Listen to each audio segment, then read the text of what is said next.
নদীর স্রোতের মুখে সারি সারি বসানো হয়েছে গোলাকার লম্বা জাল।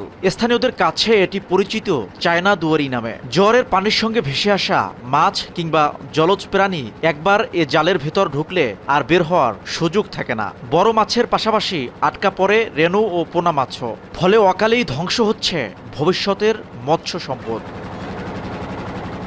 শুধু নদী নয়, পটুয়াখালীর উপকূলের খাল বিলেও দ্রুত ছড়িয়ে পড়েছে ধ্বংসাত্মক এ জালের ব্যবহার। শুধু মাছ নয়, জালের ফাঁসে আটকা পড়ে নানা জলজ প্রাণী। এতে ধ্বংস হচ্ছে জলজ উদ্ভিদ এবং পানির স্বাভাবিক খাদ্য শৃঙ্খল।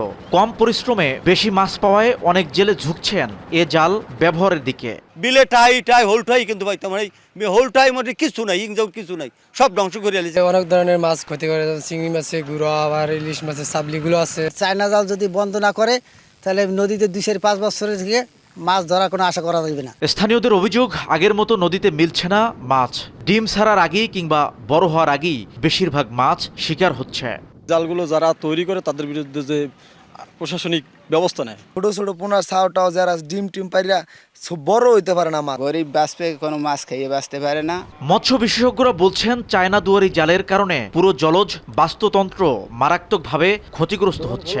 তাদের মতে আইনের কঠোর প্রয়োগের পাশাপাশি জেলেদের সচেতন করাও জরুরি। এটার জন্য নানা ধরনের অভিযান পরিচালনা হচ্ছে, কিন্তু এটার মধ্যে একটা সামাজিক আন্দোলন গড়ে তুলতে হবে, যাতে করে মানুষ বুঝতে পারে এই জালটা যে পাচ্ছে সে সমাজের ক্ষতি করছে, সে মানুষের ক্ষতি করছে। মৎস্য বিভাগ বলছে, নিয়মিত অভিযান চালিয়ে এসব জাল জব্দ ও ধ্বংস করা হলেও চাহিদা কমছে না। প্রশাসনের নজর এড়িয়ে নদীর বিভিন্ন স্থানে এখনো ব্যবহার হচ্ছে এসব জাল। চায়না দুয়ারি জালের ব্যবহার হয়ে থাকে, সেখানে মৎস্য অধিদপ্তর প্রশাসনকে সাথে নিয়ে সবসময় তৎপর আছে এবং সবসময় অভিযান পরিচালনা করে থাকে।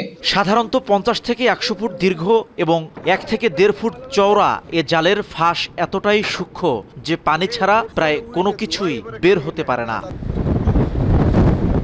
শিকদার জাবির হোসেন, সময় সংবাদ, পটুয়াখালী।